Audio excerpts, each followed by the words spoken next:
19వ అధ్యాయం 7వ మాట చదువుకుందాం. అందరూ అది చూసి,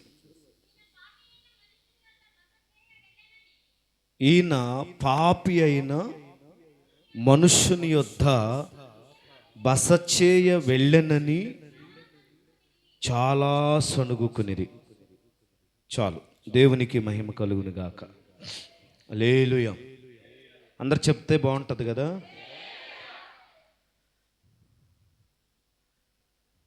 అక్కడ సమాజం యొక్క ఆలోచన ఏంటంటే, జక్కయ్య పట్ల ఏంటి చదవండి, అందరు తీయండి బైబిల్. అందరూ అది చూసి, ఈయన పాపి అయిన మనుష్యుని యొద్ద బస చేయ వెళ్ళనని చాలా సణుగుకునిరి. ఆమేన్. ఎవరు వెళ్ళింది? జక్కయ్య ఇంటికి ఎవరు వెళ్ళారు? అందరు చెప్పండి, ఎవరు వెళ్ళారు? మరి వీళ్ళకేంటండి నొప్పి? వీళ్ళకేంటండి బాధ? ఆమేన్.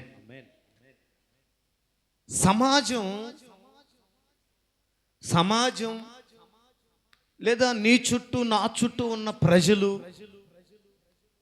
నీ ఇంట్లో వాళ్ళు, నీ స్నేహితులు, నీ రక్త సంబంధులు, ఈ లోకం నిన్ను చూసి ఏదో ఒకటి అనుకుంటూనే ఉంటారు. ఆమేన్. హల్లెలూయా. సమాజం చూసే చూపుకు మనకు అవసరం లేదు. ఆమేన్. దేవుడు నిన్ను నన్ను ఎలా చూస్తున్నాడన్నది మనం గ్రహించాలి, తెలుసుకోవాలి. ఏం చేయాలి? ఎవరు? దేవుడు మనల్ని ఎలా చూస్తున్నాడు, దేవుడు మనల్ని ఎలా ప్రేమిస్తున్నాడు, దేవుడు మన పట్ల ఆయన కలిగి ఉన్న ఉద్దేశం ఏమిటి? సమాజాన్ని పట్టించుకుంటే మనం ముందుకు వెళ్ళలేం. అందుకని సమాజం యొక్క ఉద్దేశము వేరు, దేవుని ఉద్దేశం వేరు. దేవుడు ఒకలాగా మనల్ని చూస్తున్నప్పుడు సమాజం చూసే చూపును బట్టి మనం నిర్ణయాలు తీసుకోకూడదు. నేను మీకు చాలాసార్లు చెప్పాను, సమాజం మనం ఏది చేసినా వెరీ గుడ్ అని మాత్రం అందో, సూపర్ అని అందో. హల్లెలూయా. అవునా? ఏదో ఒక లోపం, ఏదో ఒక వెలితి, ఏదో ఒక కొరత, ఏదో ఒక మచ్చ మనలో గమనిస్తూనే ఉంటారు. దేవుడు ఎలా చూస్తున్నాడు అన్నదే కావాలి. కొన్ని సంవత్సరాల క్రితం, బహుశా నువ్వు కూడా పుట్టుండవు అప్పటికి, మైకిల్ యాంజిలో అనేటువంటి ఒక శిల్పకారుడు, మైకిల్ యాంజిలో ఒక శిల్పకారుడు ఉండేవాడట. ఈ శిల్పకారుడు తన వెనక కొంతమందిని వెంట పెట్టుకుని వెళ్తూ ఉన్నాడు. అటుగా ఆ కొండలెమ్మట నడుచుకుంటూ వెళ్తున్నాడు. ఈయన వెనకాల శిష్యులు వెళ్తున్నారు. అంటే అతను ట్రైనింగ్ ఇస్తున్నటువంటి సమాజం ఆయన వెనకాల వెళ్తూ ఉన్నారు. ఆ మైకిల్ అనేటువంటి వ్యక్తికి ఒక పెద్ద బండ కనపడింది, ఒక రాయి, పెద్ద రాయి కనిపించింది. ఆ రాయిని చూసి అతను వర్ణిస్తూ ఉన్నాడు. ఆ రాయిని, ఆ బండను వర్ణిస్తూ ఉన్నాడు. ఏమని వర్ణిస్తున్నాడంటే, ఆ రాయిలో, ఆ బండలో ఒక అద్భుతమైన రూపాన్ని నేను చెక్కాలి, ఒక అద్భుతమైన రూపాన్ని నేను తయారు చేయాలని ఆయన ఊహించుకుంటూ అక్కడ మాట్లాడుకుంటూ ఉంటే, ఈ వెనకాల ఉన్నటువంటి శిష్యులను కూడా చెప్పాడు, తనతో పాటు నేర్చుకునే వాళ్ళని. అబ్బాయి, మీకు అక్కడ ఏం కనిపిస్తుందిరా అని అడిగాడు. ఏముందయ్యా, పెద్ద బండ ఒకటి కనబడుతుంది, అందులో పెద్ద వింతేముంది, పెద్ద ఆశ్చర్యం ఏముంది, అది ఒక బండ కదా, దాన్ని నువ్వు పరిశీలన చేస్తున్నావు ఏంటని ఆయన వెనకాల ఒంటరిగా బ్యాచ్ గొనుక్కుంటున్నారు, సనుక్కుంటున్నారు. హల్లెలూయా. శిష్యులకి ఆ బండలో ఏం కనిపించింది? కేవలం ఆ పై రూపం మాత్రమే వాళ్ళకి కనిపించింది. కానీ మైకేల్ గారికి ఏం కనపడింది? చెక్కబడి ఉంది అందులో ఆల్రెడీ అందులో ఏం లేదు. అది కేవలము వీళ్ళకే బండలాగే కనపడింది, ఆయనకి బండలాగే కనపడింది అది. ఆమేన్. అందరు చెప్పండి, చేతులెత్తి చెప్పండి. తేడా ఏంటి?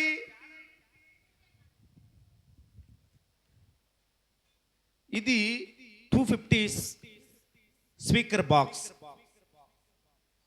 ఇది మనకి తెలియని వాళ్ళకి ఏంటంటే ఇది ఇందులో మాట వినపడుతుందండి, ఇది ఒక బాక్స్ అనుకుంటారు.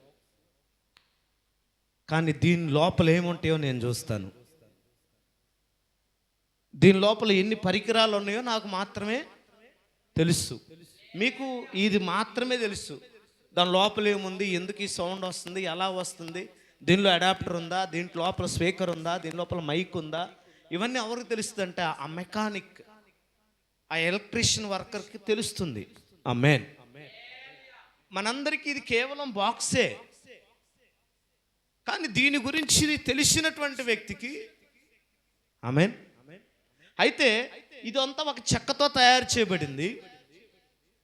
ఇది ఒక చెట్టు నుండి తీయబడింది చెక్క. చెట్టును వృక్ష శాస్త్రము తెలిసినటువంటి వ్యక్తి ఒక చెట్టును చూసినప్పుడు వెంటనే దానిలో నుంచి తను ఊహించుకుంటాడు, ఈ చెట్టు మంచం తయారు చేయొచ్చు, ఈ చెట్టులో ఒక టేబుల్ తయారు చేయొచ్చు. ఇది నీకు నాకు రాదు ఆలోచన, వస్తుందా? దాన్ని మనం చెట్టుగానే చూస్తాం. ఆమేన్. అది మనకి చెట్టుగానే కనబడుతుంది. నేనేమంటానంటే నీకు నాకు కూడా ఒక విలువ ఉందన్న సంగతి మనకు తెలియదు. నువ్వు నేను కూడా విలువైన వారమన్న సంగతి మనకు తెలియదు. ఆమేన్. మైకేల్ బండను మాత్రమే చూడలేదు, ఆ బండలో ఒక శిల్పాన్ని చూస్తున్నాడు. గట్టిగా స్తోత్రం చూద్దాం. హల్లెలూయా. ఆ బండలో ఒక అద్భుతమైన శిల్పాన్ని చెక్కొచ్చు. ఆ బండలో ఒక లోపల ఉన్నటువంటి దాని లోపల ఉన్నటువంటి ఒక రూపాన్ని బయటికి తీసుకురావచ్చని శిల్పకారుడైన వాడు దాని లోపల శిల్పాన్ని చూస్తే, కేవలం ఒక మనిషి, నీలాగా నాలాగా ఉన్న మనిషి ఆ బండను బండలాగే చూస్తున్నాం. హల్లెలూయా. సమాజం ఎప్పుడు కూడా నువ్వు ఎలా ఉన్నావు అన్నది మాత్రమే చూస్తుంది. నీ తల్లిదండ్రులు నువ్వు ప్రజెంట్ ఎలా ఉన్నావు అన్నదే చూస్తారు. నీ అన్నదమ్ములు నువ్వు ప్రజెంట్ ఎలా ఉన్నదే చూస్తారు. చాలా మంది అనుకుంటారు, వీడు తాగుబోతాడు రా బాబు, వీడు తిరిగిపోతాడు రా బాబు, వీడు మారాడు రా బాబు, వీడు ఇంతేరా బాబు, ఈ అక్క ఇంతేరా బాబు, ఈ చెల్లి ఇంతేరా బాబు, ఈ అక్క ఇంతేరా. అలాగా మనం ఉన్న ప్రజెంట్ ఉన్న సిచ్యువేషన్ మాత్రమే చూసి మనల్ని టాలీ చేస్తారు. ఆమేన్. ఇది మన చుట్టూ ఉన్న సమాజం యొక్క ఎక్స్పెక్టేషన్స్, మన చుట్టూ ఉన్న సమాజం ఎలా మన టాలీ చేస్తుంది. ఆమేన్. కానీ ఆ త్రాగుబోతులో ఒక మహనీయుడున్న సంగతి నీకు తెలియదు. అవునా? ఆ పాపిలో ఒక అద్భుతమైన పవిత్రుడు దాగి ఉన్నాడన్న సంగతి నీకు తెలియదు. తెలుసా? తాగుబోతుగానే చూస్తాం, తిరుగుబోతుగానే చూస్తాం, కొట్లాడేవాడిగానే చూస్తాం, జూతమాడేవాడిగానే చూస్తాము, లేదా అల్లరి చిల్లర పనులు చేసేవాడిని అల్లరి చిల్లర పనులు చేసేవాడిగానే చూస్తాం. కానీ అతనులో కూడా దేవుని మహిమ ఒకటి దాగి ఉందన్న సంగతి నీకు నాకు తెలియదు. అతనిలో కూడా ఒక అద్భుతమైనటువంటి శిల్పకారుడున్న సంగతి నీకు తెలియదు. కాబట్టి ఈరోజు అరే నా అన్ని మాట అన్నాడే, నా చెల్లి మాట అందే, మా అక్కి మాట అందే, నా తమ్ముడు ఇలా అన్నాడే, ఇదిగో మా సావుకుడు ఇలా అన్నాడు అని చెప్పేసి నువ్వు బాధపడొద్దు. సమాజం నిన్ను అనేది నువ్వు పట్టించుకోవద్దు. దేవుని చిత్తం నీ పట్ల ఏమై ఉందో అది మాత్రం నువ్వు గ్రహించాలి. హల్లెలూయా చెప్దామా? ఇక్కడ జక్కయ్య, నా వైపు చూడండి, జక్కయ్య సమాజానికి ఎలా కనపడ్డాడు? నా వైపు చూసి చెప్పండి. జక్కయ్య సమాజానికి ఎలా కనపడ్డాడు? మీరు చదివారుగా ఎలా కనపడ్డాడు. కానీ జక్కయ్య అనే మాటకు అర్థం ఏంటంటే పవిత్రుడు అని అర్థం. ఏంటండి, కనిపించాడా నీకు పవిత్రుడు? ఫస్ట్ కనపడలేదు. జక్కయ్య యేసు ప్రభువుకు ఒకలాగా కనపడ్డాడు. ఆమేన్. కానీ సమాజానికి ఎలా కనపడుతున్నాడు? ప్రజెంట్ ఎలా ఉన్నది అలాగే కనపడదు ఎవరికైనా, అంతే. ఆమేన్. అయితే నేనంటాను, ప్రజెంట్ నువ్వు ఉన్న స్థితిని చూసే కృంగిపోవద్దంట. ప్రజెంట్ నీకున్న ఆర్థిక పరిస్థితులను చూసి కృంగిపోవద్దు. ప్రజెంట్ నీకున్న రోగాన్ని చూసి కృంగిపోవద్దు. ప్రజెంట్ నువ్వు ఉన్న స్థితిని చూసి కృంగిపోవద్దు. ఆ జక్కయ్య యేసు ప్రభు దగ్గరికి రాకముందు పాపే. గట్టిగా చప్పలు కొడుతూ దేవుని స్తుతిద్దాం. యేసు దర్శించక మునుపు సమాజం ఏమనుకుంటుందో అది అతను అలాగే ఉన్నాడు. ఆ రాయి మైకేల్ దర్శించక ముందు అదొక బండే. కానీ మైకేల్ ఏం చేశాడంటే ఆ బండను చెక్కి మోషే యొక్క ప్రతిరూపాన్ని తీశాడంట. గట్టిగా చప్పలు కొడదాం. ఏ రూపాన్ని చెక్కాడు? మోషే ఎలా ఉండేవాడో ఊహించుకొని ఆ రూపాన్ని ఆ బండలో నుంచి తయారు చేసిన తర్వాత శిష్యులకు చూపించాడంట. ఇదిగో ఇదొక శిల్పాన్ని పెట్టాను, మీరు ఇలా ఒకసారి చూసిరండి అని చెప్పి పంపించాడంట. ఆమేన్. అప్పుడు ఆ శిష్యుల్ని తను వెంబడించే వారిని అడిగితే ఇది ఎక్కడి నుంచి వచ్చిందో తెలుసా? అయ్యా మీరు ఇది కొన్నారా? మాకు తెలియదే ఇది ఎలా వచ్చిందో అని అడిగితే అప్పుడు అన్నాడంట మైకేల్ గారు, మనందరం ఒకరోజు కొండల్లోకి వెళ్ళాం కదా, ఆ కొండల్లో మీకు ఒక బండ చూపించే నేను, ఆ బండే ఈ శిల్పం అన్నాడట. హల్లెలూయా. అప్పుడు ఆ బండను చూసిన ఈ శిష్యులు లేదా నేర్చుకోవడానికి వచ్చిన వాళ్ళు అనుకున్నారు, అరే మనం చూసింది బండ కదా, ఈ బండలో ఇంతటి గొప్ప శిల్పాన్ని ఎలా తీసుకురాగలిగాడు?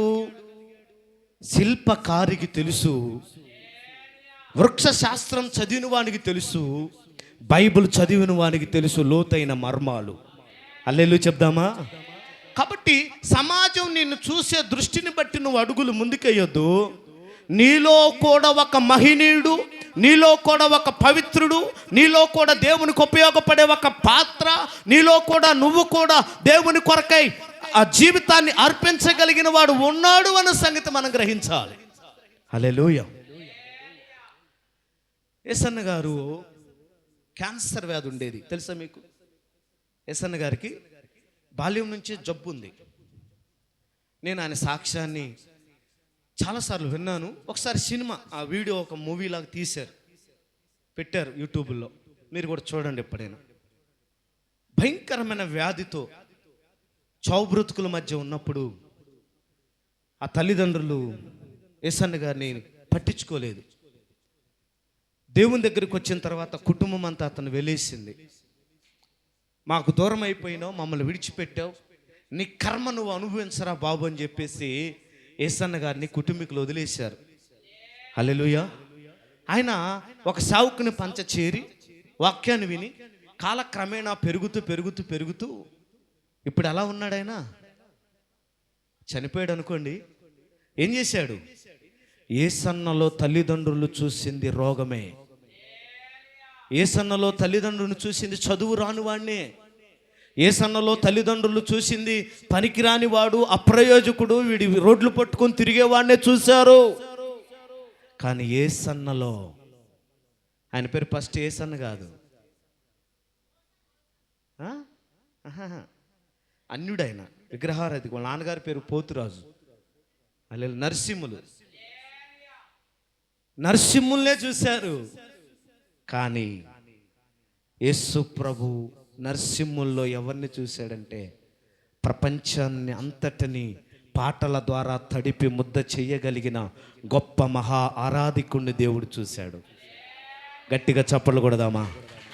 హల్లెలూయా, దేవుని స్తోత్రం.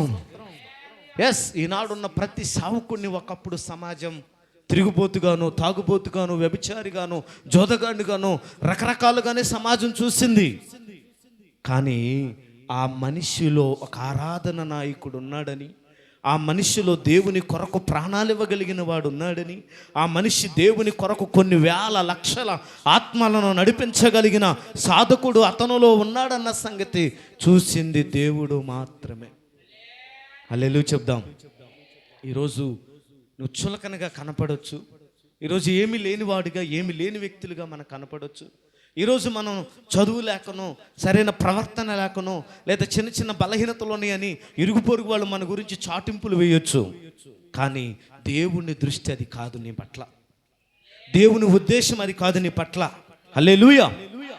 జక్కయ్యలో పాపిని చూసింది సమాజం, కానీ యేసు ప్రభు జక్కయ్యలో ఏం చూశాడంటే పవిత్రుని చూశాడు.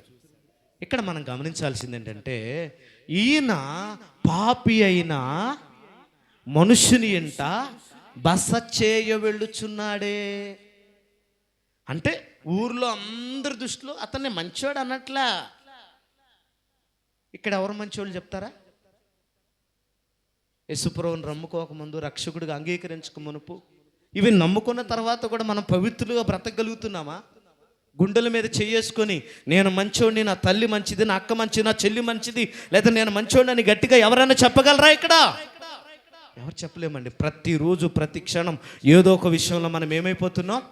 తొలగిపోతూనే ఉన్నాం, పడిపోతూనే ఉన్నాం. కేవలం ఆయన కృపే మనల్ని ఆరోగ్యంగా కాపాడుతుంది. కేవలం ఆయన మహిమే మనల్ని నిలబెట్టి వాడుకుంటుంది. గట్టిగా చప్పట్లు కొడదాం. హల్లెలూయా. సమాజం జక్కయ్యని పాపినిగా పరిగణిస్తే, పాపిని చూస్తే, యేసయ్య జక్కయ్యలో ఏం చూశాడయ్యా అంటే రక్షణ పొందే ఒక వ్యక్తిని చూశాడు. తన కుటుంబాన్ని సైతం ఇదిగో రక్షించబడే వ్యక్తిని చూశాడు.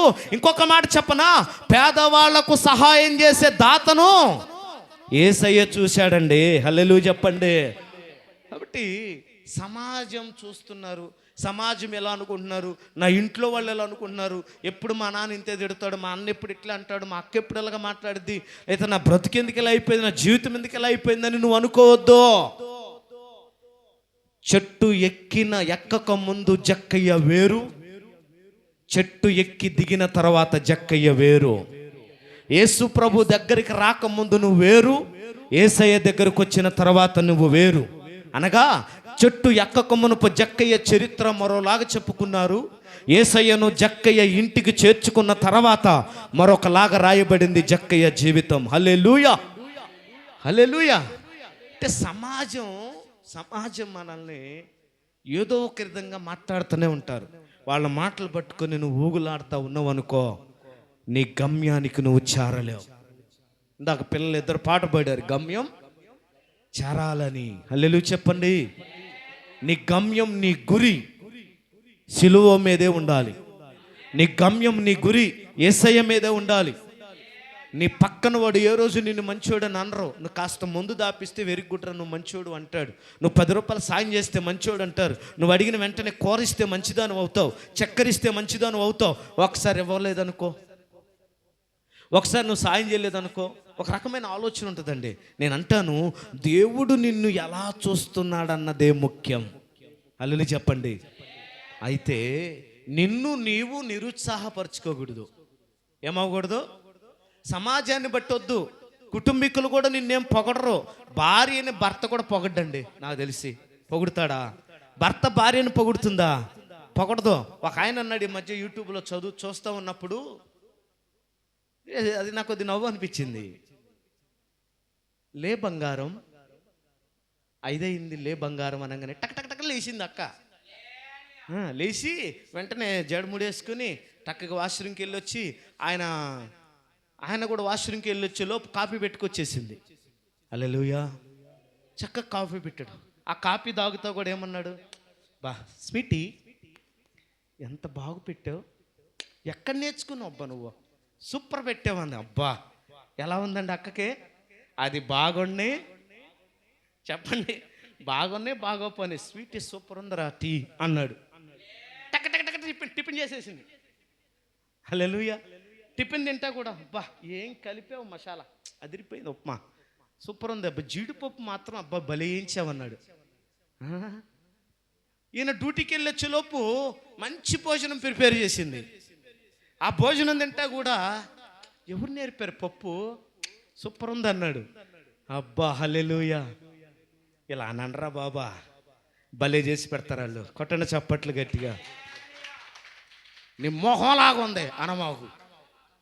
ఎట్టా అదేనా? నీ మొహంలాగా ఉంది అనమాకు.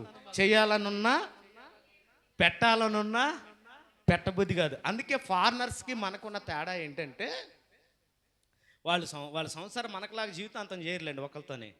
సంవత్సరానికి 2 వాళ్ళ అగ్రిమెంట్ మ్యారేజెస్ ఉంటాయి. అందరు కాదు, కొంతమంది. ఉన్న కొద్ది రోజులైనా కూడా వాళ్ళు పొద్దున్నే లెగుస్తానే గుడ్ మార్నింగ్ చెప్పుకుంటారు.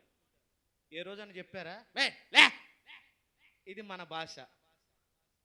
లే కసుందప్ప, ఇది మన భాష. వాళ్ళు ఏం చేస్తారు? పొద్దున్నే హాయ్ గుడ్ మార్నింగ్. అబ్బా, రాత్రి అంతా టెన్షన్గా పడుకున్న అక్క ప్రశాంతంగా లేచి గుడ్ మార్నింగ్ అండి అంటది. హల్లెలూయా. టెక్నిక్ ఉండాలి. ఏముండాలి? అందుకే ఇప్పుడు నేను ఇంత లావు అయ్యానంటే కారణం ఏంటి? నేను అలాగే చూసుకుంటున్నా, అమ్మగారు ఎట్టన్నా చేయని అని బ్రహ్మాండంగా చేసిద్దండి. మీకు కూడా తెలుసు. ఒక మాట అలా ఇయ్యండి, అలా పడి ఉంటారు. అలాగా దేవునికి స్తోత్రం చెప్పండి. ఎంత చేసినా నీకు తృప్తి లేకుండా చేతర బాదర చేసి అనుకో, భర్తనైనా భార్యనైనా, ఇంక నీ సంసారం ఎప్పటికీ బాగోదు. కాస్త 2 మాటలు అది ఎట్టన సావనీలేండి బాబు. బాగుందంటే ఎలా ఉంటుంది వాళ్ళకి ఆనందం. దేవునికి స్తోత్రం చెప్పండి. మీ భర్త ఎప్పుడైనా చీర కొనుక్కొచ్చాడు అనుకోండి, మీకు ఇదేం చీర మా అమ్మ వాళ్ళు అయితే అన్నాం అనుకో, ఇంకో బుద్ధి ఉంటే దేవుడు. నిజం చెప్తున్నా. నీ భర్త 100 రూపాయలు చీర తీసుకురాని 500 రూపాయలే తీసుకురాని, బా థ్యాంక్స్ అండి, నేను అడక్కముందే నేను ఎప్పుడో ఒకసారి పాస్టమ్మకి చెప్పకుండా చీర తీసుకొచ్చినందుకు ఇప్పటికి చెప్పుకుంటుంది అందరికీ. మీ అయ్యగారు ఇన్నాళ్ళకే, అది కూడా మళ్ళీ సాగదీసి ఇన్నాళ్ళకి తెచ్చాడు చెప్పకుండా అని. హల్లెలూయా. ఎంత ఆనందంగా ఉంటుంది. అది ఎంత తెచ్చినా ఏది ఇచ్చినా బాగుందండి అని ఒక మాట చెప్పలేవు. ఏం రోగం నీకు? పక్కింటి వాళ్ళు పోయి చెప్తావు కానీ మొగుడికి చెప్పవు, భార్యకి చెప్పవు, ఇరుగు పొరుగుల దగ్గర చెప్పుకుంటావు. కుటుంబంలో నెమ్మది లేపడిన కారణం ఏంటంటే మిస్అండర్స్టాండింగ్. ఏంటి చెప్పండి? సమాధానం లేకపోవడం, మిస్అండర్స్టాండింగ్. ఒకళ్ళొకళ్ళు అర్థం చేసుకోవాలి. ఇలాగా చక్కగా కొన్ని మెలకువలు ఉన్నాయి. ఈసారి పెళ్లి కనుక జరిగితే చెప్తాను. ఇప్పుడు పెళ్లి సందర్భం కాదు ఇది. హల్లెలూయా. ఒక్క మాట బాగుందేనండి. నీ భర్త ప్రేమగా తీసుకొచ్చాడా? బాగుందండి చెప్పండి. నీ భార్య ప్రేమగా చేసిందా? బాగుంది. ఇంకా టెక్నిక్ ఉంది, ఇంకొంచెం బాగా చేయబ్బా అను, చాలు. బాగాలేదనుకో ఇంకొంచెం బాగా చేయి. సూపర్ అన్నం అనుకో, బాగా చెమటలు కారిపోతున్నా ఆ వంటగదిలో పడి చేస్తారండి. హల్లెలూయా. ఇంతకి ఇది ఎందుకు వచ్చింది? ఈ పంచాయతీ ఎందుకు వచ్చింది చెప్పాలి మీరు. అమ్మా జక్కయ్య సంగతి తెలుసు, ఓకే. టాపిక్ ఎందుకు డైవర్ట్ అయింది అంట.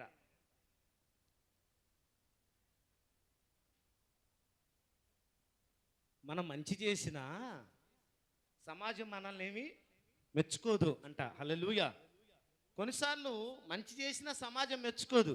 ఇక్కడ మనం గమనించాల్సింది ఏంటంటే, జక్కయ్య ఇంటికి యేసు ప్రభు రాకముందు జక్కయ్య చరిత్ర వేరు, పరిస్థితులు వేరు, సమాజం వేరు, ఆలోచనలు వేరు. ఎప్పుడైతే యేసు ప్రభు జక్కయ్య ఇంటికి అడుగు పెట్టాడో, నాకు ఆశ్చర్యం ఏంటంటే, వీళ్ళ గుసగుసలు ఎందుకు అని. గుసగుసలు ఎక్కువైపోయినాయి మధ్య సంఘాల్లో. ఏమైపోయినాయి? గుసగుసలు. ఆమేన్. నీ ఇంటికి 10 మంది వచ్చి ప్రేమగా మాట్లాడరు, ఎదుటోళ్ళ ఇంటికి వెళ్ళి మాట్లాడితే నువ్వు చచ్చిపోతావు.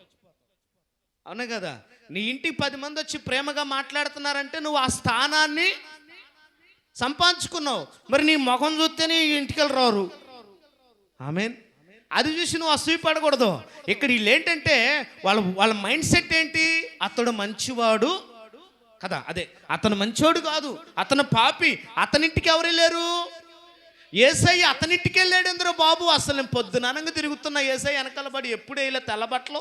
నేను ఈరోజు వేసాను, నన్ను పట్టించుకోవాలి. అసలు అతను పిలవకుండానే అతనింటికి వెళ్ళిపోయాడు. చెట్టు మీద ఉన్న జక్కయ్య చూశాడు. జక్కయ్య త్వరగా దిగిరా అన్నాడు. నేడు నీ ఇంట ఉండవలసి వచ్చిందన్నాడు. అసలు ఏంది తంతు? ఆమేన్. నువ్వు పాపినే చూసావు ఆ మనిషిలో, నువ్వు ఆ మనిషిలో ఉన్న లోపాన్నే చూసావు.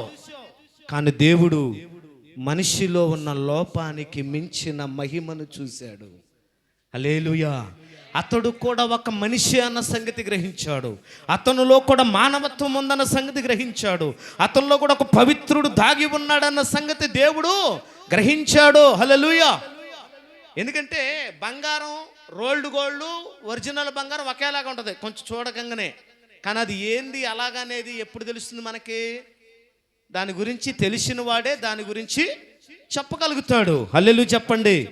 నీలో, అందుకని మట్టిలో ఉన్న మాణిక్యమును బయటికి తీసుకురావడమే యేసు ప్రభు యొక్క ఉద్దేశం. నువ్వు పాపివే కావచ్చు, తిరిగిపోతువే కావచ్చు, జోతగాడివే కావచ్చు, అబద్ధాలాడేవాడు కావచ్చు, సినిమాల శిఖర్లు తిరిగేవాడివే కావచ్చు, లోకానుసారంగా బ్రతికేవాడివే కావచ్చు, కానీ నీలో కూడా ఒక మాణిక్యం ఉంది. నీలో కూడా ఒక విలువైన వ్యక్తి ఉన్నాడు. నీలో ఒక గొప్ప నాయకుడు ఉన్నాడు. నీలో గొప్ప సువార్థికుడు ఉన్నాడు. నీలో ఒక గొప్ప దేవుని కొరకే ప్రాణం ఇవ్వగలిగిన వాడు ఉన్నాడన్న సంగతి దేవునికి తెలుసు. హల్లెలూయా చెప్పండి. అపోస్తలుల కార్యాల గ్రంథం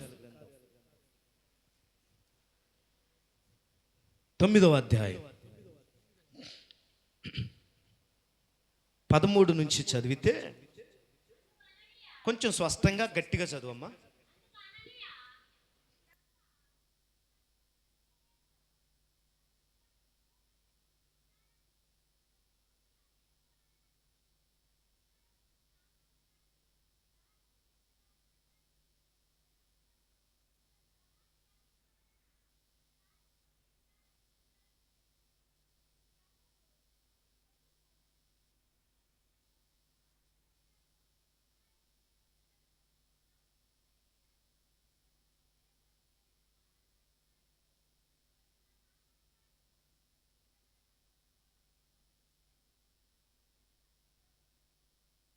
దేవునికి స్తోత్రం.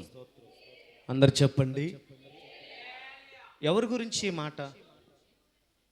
ఎవరి గురించి అమ్మా? సౌలుని దేవుడు అననీయకు అప్పచెప్పాడు. అననీయ సౌలును చూస్తానే భయపడిపోతున్నాడు. ఎందుకు?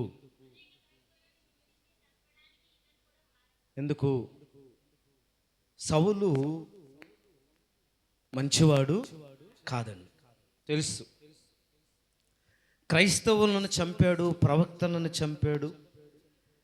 ఏమండి, యేసు ప్రభును వెంబడిస్తున్న వారిని అల్లకొల్లాలని చేశాడు, చెదరగొట్టాడు. సౌలు నరహంతకుడు అండి. ఎవరు? నరహంతకుడు. అంత మంచి సాక్ష్యం లేదు.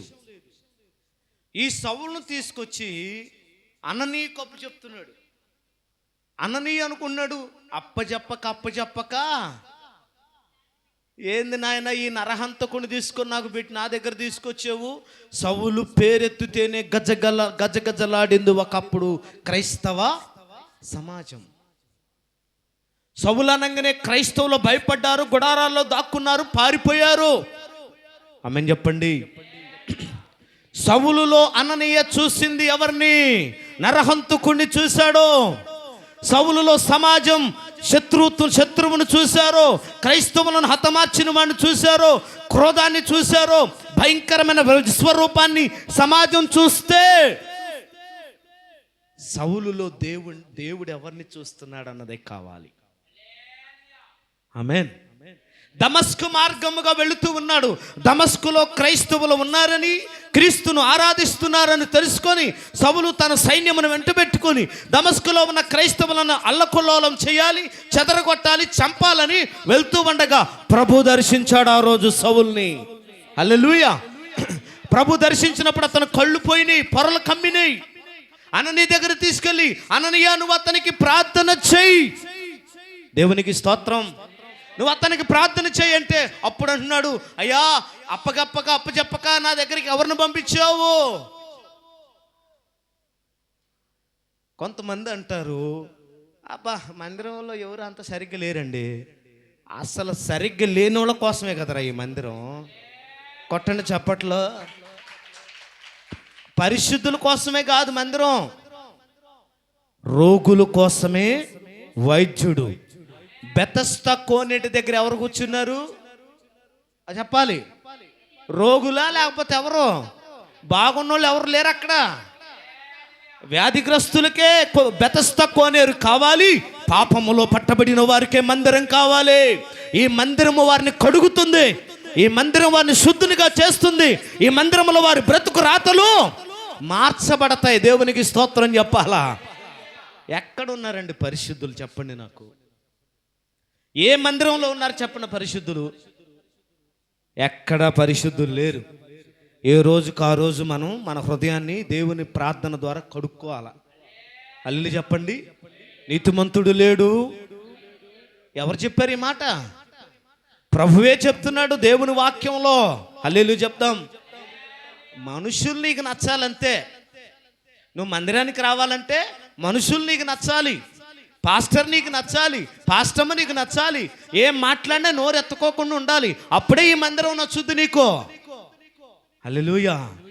నేనంటాను, మనుషులను బట్టి వెళ్ళే పని అయితే ఏ మందిరం ప్రపంచంలో కరెక్ట్ కాదు. ఎందుకంటే అక్కడ ఉన్నది మనుషులే.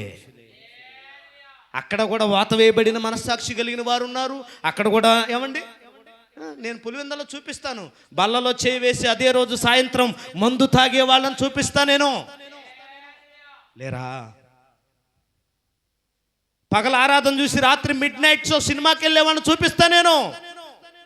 ఏ మందిరంలో ఉన్నారు పవిత్రులు? సమాజం చూసినట్టుగా, విగ్రహారాధికులు చూసినట్టుగా, నాస్తికులు చూసినట్టుగా చూడమాకు.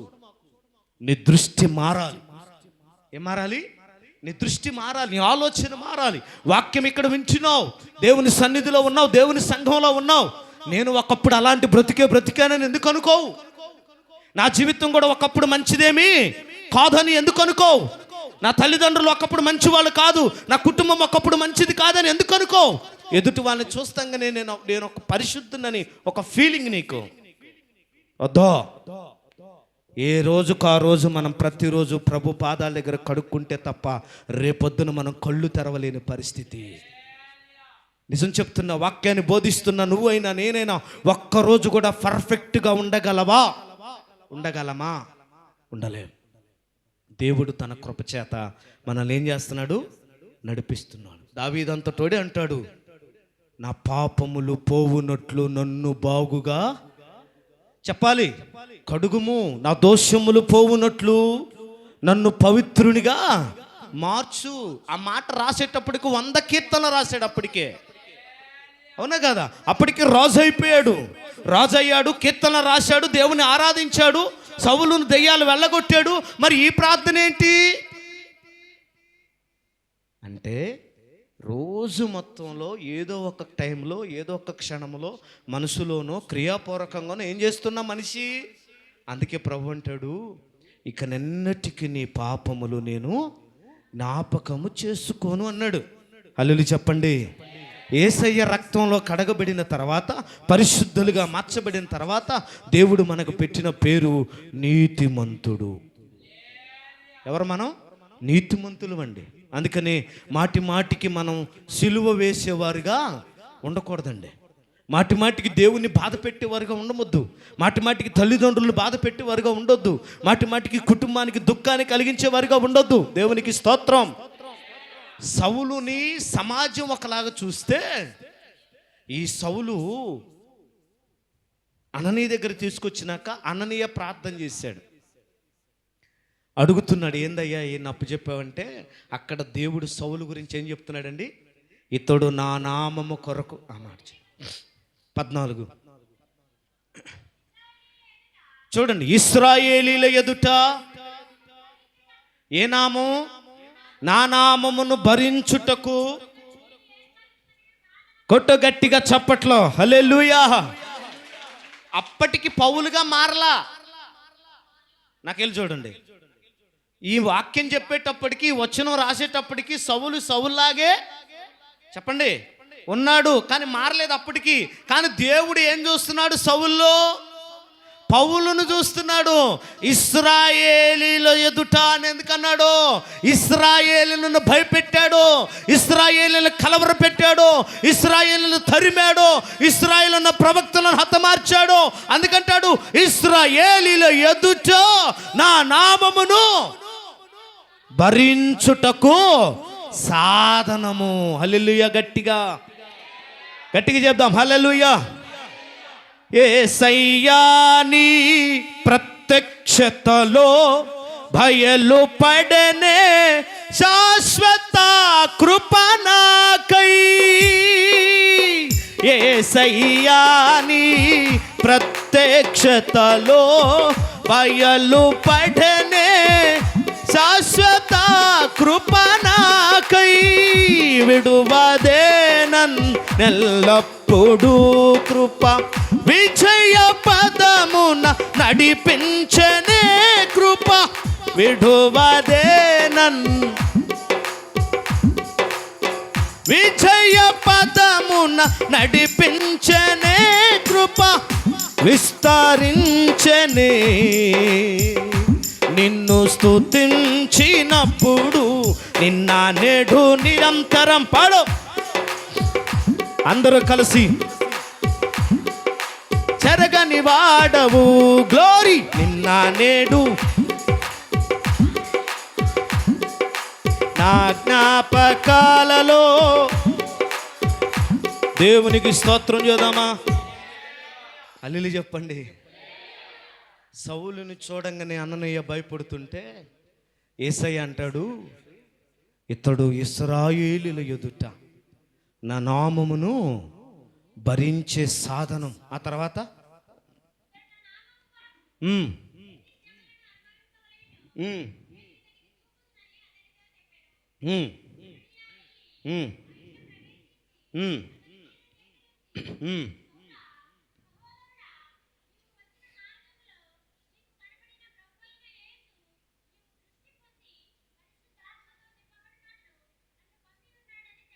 స్తోత్రం చూద్దాం.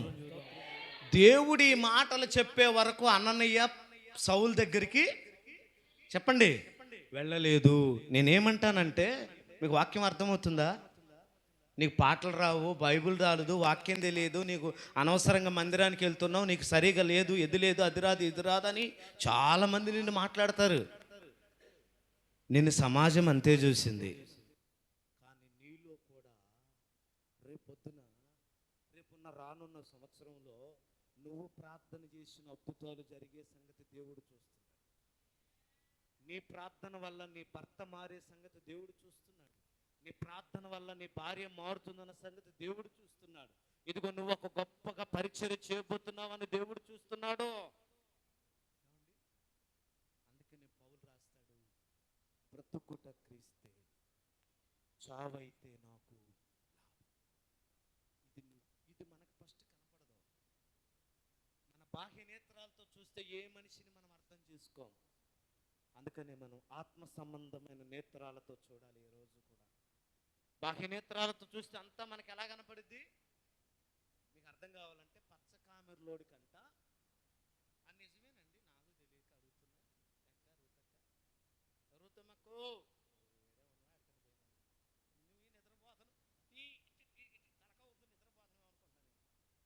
కామెరులోడికి లోకమంతా అది నిజమేనా?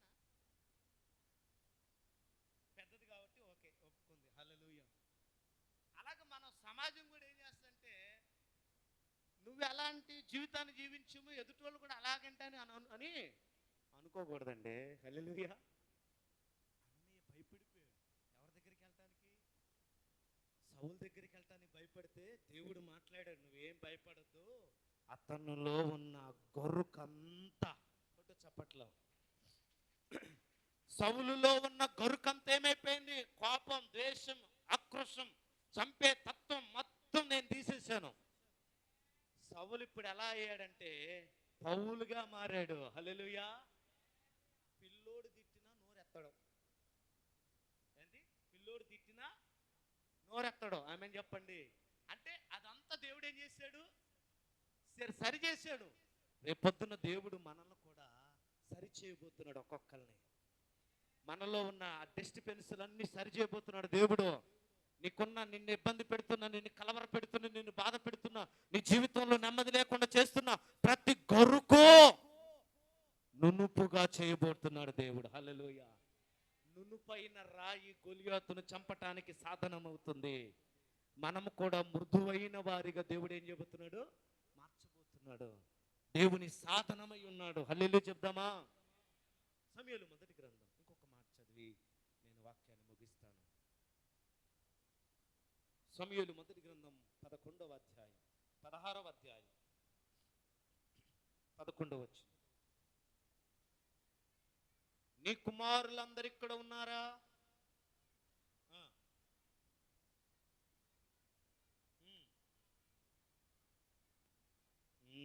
హల్లెలూయా చెప్పండి, అందరు చెప్పండి. ఇప్పుడు ఎవరి గురించి? దావీదు గురించి. ఎవరు? దావీదు గురించి. హల్లెలూయా.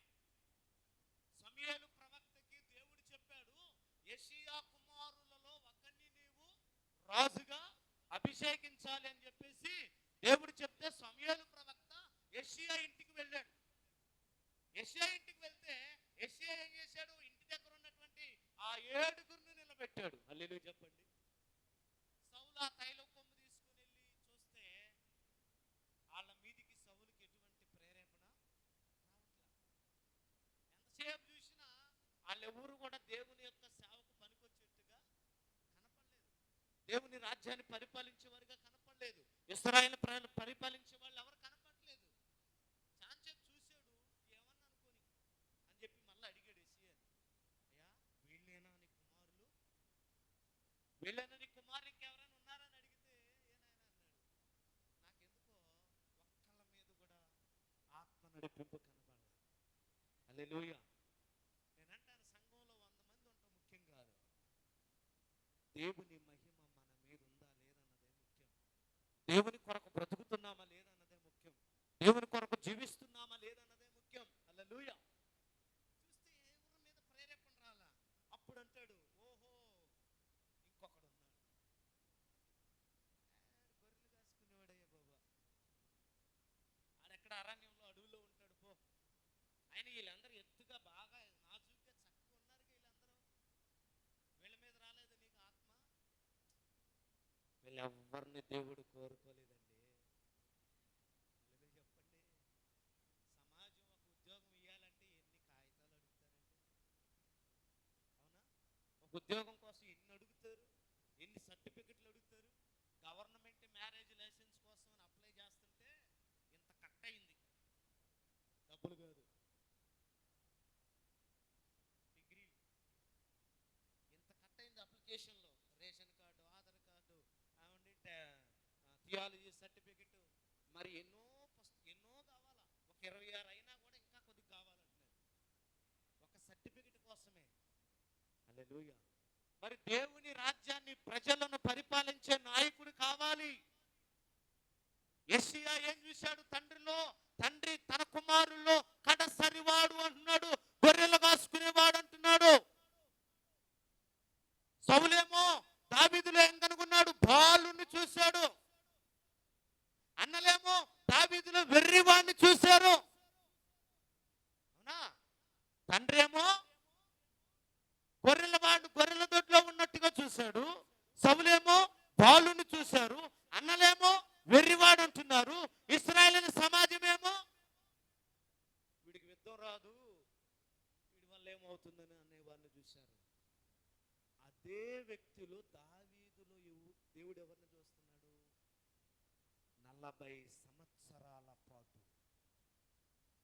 40 సంవత్సరాల పాటు ఇశ్రాయేలు ప్రజలను పరిపాలించే గొప్ప రాజుని చూశాడు దేవుడు. అందరూ గట్టిగా చెప్పండి, గట్టిగా చెప్పండి. నీ ఇంట్లో వాళ్ళకి నువ్వు తక్కువగా కనిపించావేమో పర్వాలా. నీ ఇంట్లో వాళ్ళకి, నీ ఇరుగు పొరుగు వాళ్ళకి, నీ చుట్టుపక్కల వాళ్ళకి నువ్వు చులకనగా, హేళనగా, ఏమీ లేని చేతగాని వ్యక్తిగా ఈ రోజు నువ్వు కనపడొచ్చునేమో గాని ఒకరోజు దేవుడు నీలో ఉన్న ప్రత్యక్షత, నీలో ఉన్న మహిమ, నువ్వు ఒక సామర్థ్యం గలవాడమేనని, నువ్వు ఏదైనా చేయగలవని, నీ చేతన అవుతుందని ఒకరోజు దేవుడు నిన్ను నిలబెడతాడు సమాజంలో. ఆమేన్. హల్లెలూయా. గట్టిగా చెబుదాం. రాజుకు ఒకలా కనపడ్డాడు, అన్నలకు ఒకలా కనపడ్డాడు, తండ్రికి ఒకలా కనపడ్డాడు, ఇశ్రాయేలీయులకు ఒకలా కనపడ్డాడు. కానీ దేవుని చూపు ఎలా ఉంది? ఇది నీకు ఇంపార్టెంట్ ఈరోజు. మా ఆవిడ ఏదో అంది, మా అన్నదమ్ములు ఎలా అన్నారు, మా అక్క చెల్లెలు ఎలా అన్నారు. కొంతమంది చెప్తారు మా వాళ్ళు వద్దన్నారండి, ఎన్ని రోజులు ప్రార్థన పోయినా నీకు అద్భుతం జరగలేదు కదా, వద్దన్నారండి, మా ఆయన వద్దన్నాడండి, మా అక్క వద్దందండి, పిల్లలు పుట్టలేదు కదా అందుకే వద్దులే అన్నారండి, ఎన్నో చెప్తారు. సమాజం ఏమనేది కాదు వద్దు. ఈ మాట చెప్పారు, నాకు ఇంకోటి గుర్తు వస్తుంది, చెప్పండి చెప్తా. షారాయిలో గొడ్రాలను చూసింది సమాజం. అవునా? షారాయిలో ఏం చూశారు? గొడ్రాలను చూశారు సమాజం. ఇరుగు పొరుగు వాళ్ళు సారాయి గర్భము లేనిదిగా చూశారు. కానీ సారాయిలో దేవుడు తల్లిని చూశాడు. కొట్టు చప్పట్లు గట్టిగా. హల్లెలూయా. ఎందుకంటే నేను ఈ మాట ఎంత ఆనందంగా ఎందుకు చెప్తున్నానంటే, నువ్వు మనుషుల చేతిలో ఉంటే రోజు రోజుకి బలహీనమైపోతావు. నువ్వు కాస్త దేవుని చేతిలోకి రావాలి. జక్కయ్య డబ్బుంది, ఆస్తుంది, ఐశ్వర్యం ఉంది, గొప్ప కులం ఉంది, అన్నీ ఉన్నాయి, కానీ గౌరవం లేదు. ఎప్పుడైతే వాటన్నిటిని పక్కన పెట్టి యేసయ్య చేతిలోకి వచ్చాడో, జక్కయ్య గురించి దేవుడు ఇస్తున్న సర్టిఫికెట్ ఏంటో చెప్పనా? ఇతడును అబ్రహాము కుమారుడే, ఏమండి, నేడే ఇతని ఇంటికి రక్షణ వచ్చింది. స్తోత్రం చూద్దాం. హల్లెలూయా. జక్కయ్య యేసు ప్రభు దగ్గరకు వచ్చాక అతని స్టైల్ మారింది, జీవిత విధానం మారింది, అతని బ్రతుకు మారింది, అతని స్థితి మారింది. హల్లెలూయా. సౌలుగా ఉన్నప్పుడు ప్రజల దృష్టికి శత్రువులాగా, హంతకులాగా కనపడ్డాడు. ఎప్పుడైతే ప్రభు చేతిలోకి తన జీవితాన్ని అప్పగించుకున్నాడో, సౌలులో దేవుడు ఏం చూశాడంటే పౌలును చూశాడు. 14 పత్రికలు రాశాడు. అనేక మంది అపోస్తులను, అనేక మంది శిష్యులను ఆ పౌలుగా మారి తయారు చేశాడు. ఎక్కడన్నా నువ్వు ఒకప్పుడు సౌలే, ఎక్కడన్నా నువ్వు ఒకప్పుడు దావీదువే, ఎక్కడున్నా నువ్వు ఒకప్పుడు జక్కయ్యవే, ఎక్కడున్నా నువ్వు ఒకప్పుడు షారావే. షారా కాస్త షారాయిగా మారుతావు. జక్కయ్య కాస్త పవిత్రుడిగా మారాడు. దావీదు కాస్త రాజుగా మారాడు. కొట్ట చాపట్ల గట్టిగా. ఎప్పుడు ఒక వ్యక్తిని తక్కువ అంచనా వేయొద్దు. అల్లెలు చెప్పండి. నువ్వు ఎవరి చేతిలో ఉన్నావు? ఆకాశ మహాకాశములను మాట చేత కలుగు చేసిన ఆ మహనీయుడి చేతిలో నీవు ఉన్నావో, నీ వల్ల సాధ్యమవుతుంది. దేవుడు నీ వల్ల సాహస కార్యాలు చేయించుకోబోతున్నాడు. దేవుడు నీలో ఒక గొప్ప స్వార్థికుని చూస్తున్నాడు. నీలో దేవుడు ఒక గొప్ప ఆరాధన నాయకుని చూస్తున్నాడు. దేవుడు నీలో అనేక మందిని ప్రభు కొరకు నడిపించే సాధనాన్ని చూస్తున్నాడు. హల్లెలూయా. నీ చేత కాదు, నీ వల్ల కాదు, నీతో కాదన్నారు సభలో దావీదుని. కానీ దావీదు ఏం చేశాడు? గొలియాతును చంపి నిరూపించుకున్నాడు. ఇది నా వల్ల జరిగిన యుద్ధము కాదు, ఈ యుద్ధము యెహోవాదే. కాబట్టి దేవుని వాక్యం ఎప్పుడైనా సరే నిన్ను బలపరిచేదిగా ఉంటుంది, కానీ నిరుత్సాహపరిచేది నీ సామర్థ్యం మీద ఆధారపడద్దు, నీ శక్తి మీద ఆధారపడద్దు. మన శక్తి సామర్థ్యాలు ఎందుకు పనికిరావు. మనం ఏమై ఉన్నామో, ఇందాక మనం పాడుకున్న పాటలో, నేనున్న స్థితిలోనే సంతృప్తిని కలిగించు. ఏమున్నా లేకున్నా నీ కొరకే బ్రతికించని ఒక పరిపూర్ణమైన ప్రార్థన నువ్వు చేయగలిగితే, ఏమీ రాదు, చేత కాదు, వాడు ఎలా అవుతాడు అలా అవుతాడని నీ తల్లిదండ్రులు నీ మీద వేసిన ఎక్స్పెక్టేషన్స్ను మార్చి బలమైన స్థానంలో దేవుణ్ణి నిలబెడతాడండి. ప్రపంచమంతా ఆరాధిస్తుంది ఈరోజు వస్తున్న మినిస్ట్రీ పాటలు. ఎవరి ద్వారా పుట్టేయి? ఒక రోగి, ఒక క్యాన్సర్ వ్యాధి గలవాడు, వెలివేయబడిన వాడు, తృణీకరించబడిన వాడు, ఒక వ్యక్తి కొన్ని లక్షల మందిని నడిపించటం దేవుడు యేసన్నలో చూశాడు. నీలో కూడా ఒక గొప్ప ఆరాధన, గొప్ప ప్రార్థనా పరులు, ఒక పవిత్రుల్ని, ఒక పవిత్రుని, ఒక గొప్ప నాయకుడిని, ఒక గొప్ప పరిచారకుడిని, దేవుని కొరకే ప్రాణం పెట్టేవాడిని దేవుడు చూస్తున్నాడు నీలో. ఈరోజు మూర్ఖుడిగా ఉండొచ్చు, చేతగాని వాడిగా ఉండొచ్చు, ఏమి రానివాడిగా ఉండొచ్చు. ఈరోజు నిన్ను నువ్వు తక్కువ వేసుకొని నా వల్ల ఏమీ కాదనొచ్చు, కానీ దేవుడు నిన్నే రేపు బలమైన వ్యక్తిగా వాడుకును గాక. దేవుడి మాటలు దీవించును గాక. అందరు లేచి నిలబడదాము గాక.